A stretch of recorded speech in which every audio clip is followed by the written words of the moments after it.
Hello guys, welcome back to the channel. My name is Alok Singhal और आज मैं बताने वाला हूँ आप सभी को ऑडिटिंग सब्जेक्ट के मोस्ट इंपॉर्टेंट क्वेश्चंस के बारे में। So basically auditing subject BCom 6 semester के अंदर चौधरी चरण सिंह यूनिवर्सिटी के अंदर बीकॉम में एक बहुत इंपॉर्टेंट सब्जेक्ट है। ये subject normally proper theoretical subject है, ठीक है। इस वीडियो में मैं डिस्कस करने वाला हूँ 15 मोस्ट इंपॉर्टेंट क्वेश्चंस के बारे में। लाइक इन 15 क्वेश्चन से बाहर पेपर में यूजुअली कुछ नहीं जाता है, ठीक है।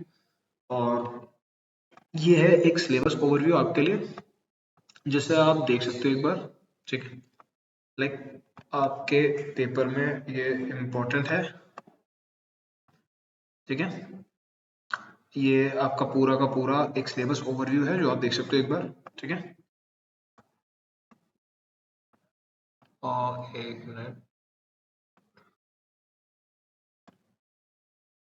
दिस थिंग्स ये है। इसके बारे में डिस्कस करने वाले हैं 15 मोस्ट इंपॉर्टेंट क्वेश्चंस के बारे में। सो सबसे फर्स्ट क्वेश्चन हमारा आ जाता है ऑडिटिंग, लाइक उसके मीनिंग, फीचर्स एंड ऑब्जेक्टिव्स, ठीक है। ये बहुत अच्छे से तय करके जाने। कई बार 7.5 नंबर और 15 मार्क्स में भी ये क्वेश्चन आ जाता है, ठीक। इसके बाद आपको डिफरेंस लर्न कर लेना है book keeping, accounting and auditing के बारे में। इन तीनों के बीच का डिफरेंस है वो आप कर लीजिएगा। आपके रिफ्रेशर्स में, बुक के अंदर या इजीली आपको ऑनलाइन कहीं भी मिल जाएगा, ठीक है। इसके बाद importance and limitations of auditing, ठीक है। इसका खास ध्यान रखना है। ये दोनों अच्छे से प्रिपेयर होने चाहिए क्योंकि इम्पोर्टेंस पेपर में कई बार पूछ लिया जाता है, ठीक है। इसके बाद सबसे इम्पोर्टेंट है 7.5 मार्क्स में बहुत इंपॉर्टेंट क्वेश्चन पूछा जाता है आपसे, कंटिन्यूस एंड पीरियोडिकल ऑडिट, ठीक है। पीरियोडिकल को हम फाइनल ऑडिट बोलते हैं, तो एक बार आपको वो देख लेना है। इसके बाद एक डिफरेंस आता है statutory audit and internal audit, ठीक है। तो ये बहुत इंपॉर्टेंट है। इसके बाद एक क्वेश्चन आता है internal check, the meaning of internal check. ये बहुत इंपॉर्टेंट है। इंटरनल चेक के बारे में सब कुछ पढ़ के जाइएगा, ठीक है।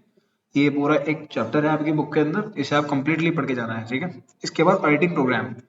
ऑडिटिंग प्रोग्राम एक बहुत इंपॉर्टेंट टॉपिक है। इसके एडवांटेजेस एंड डिसएडवांटेजेस कई बार एग्जाम में पूछ लिया जाता है, उसके मीनिंग तो वो आपको करके जाने हैं। इसके बाद routine and test checking important question है, उसे कर लीजिएगा।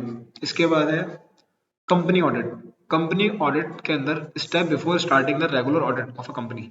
एक कंपनी में जब हम एक सीए एक ऑडिट स्टार्ट करता है तो उससे पहले उसे क्या क्या स्टेप्स लेने होते हैं, इसके अंदर वो चीज़ें 7.5 नंबर या 15 नंबर में कई बार पूछ लिया जाता है। यूजुअली 7.5 नंबर के लिए अच्छा क्वेश्चन है और ज़्यादा बड़ा भी नहीं होता है, तो इसे आप आराम से पढ़ सकते हो, वो सोच सकते हो, ठीक है। 5 से 6 स्टेप में टोटल जिसमें क्वेश्चन खत्म हो जाता है। इसके बाद एक ऑडिटर, हमें पता है ऑडिटिंग करने के लिए ऑडिटर होता है जो कि बेसिकली हमारे चार्टर्ड अकाउंटेंट या सीएस होते हैं, ठीक है। तो उनका अपॉइंटमेंट कैसे होता है और उनको रेम्युनरेशन किस बेसिस पे मिलती है, इसमें हमें वो देखना होगा। इसके बाद ऑडिटर्स रिपोर्ट, जिसमें ये उसका मीनिंग, उसके content and kinds of audit report. Audit report एक टाइप की नहीं होती, बहुत सारे टाइप की होती है। सो वो आपको देख के जाना है, ठीक है। इसके बाद 12th क्वेश्चन हमारा आ जाता है लाइक ऑडिटर्स रिपोर्ट के मीनिंग, कंटेंट हमने पढ़ी लिए। इसके बाद 3 चीजें हैं, cost audit, tax audit and social audit. तीनों का ही मतलब पता हमें होना चाहिए, लेकिन कॉस्ट ऑडिट में उसकी क्वालिफिकेशन डिस्क्वालिफिकेशन हमें पता होनी चाहिए और टैक्स ऑडिट आप कंप्लीट कर लीजिएगा, ठीक है। लाइक जितना भी आपको पढ़ना है पढ़ सकते हैं क्योंकि 7.5 नंबर में मेरे एग्जाम में आया था, इसलिए जस्ट मैंने कंप्लीट लिख दिया और कुछ नहीं लिखा इसके अलावा, ठीक है। सोशल ऑडिट क्वेश्चन कई बार आ जाता है, लाइक बड़े क्वेश्चन तो नहीं बनते इससे रिलेटेड, लेकिन हाँ 3 नंबर में अगर पूछ लिया जाता है तो आप इसके मीनिंग एंड इंपॉर्टेंस पढ़ सकते हैं। सो यही था इस वीडियो में, सारे के सारे ऑडिटिंग से रिलेटेड जो 15 मोस्ट इंपॉर्टेंट क्वेश्चन बन सकते थे वो मैंने आपको बता दिए हैं।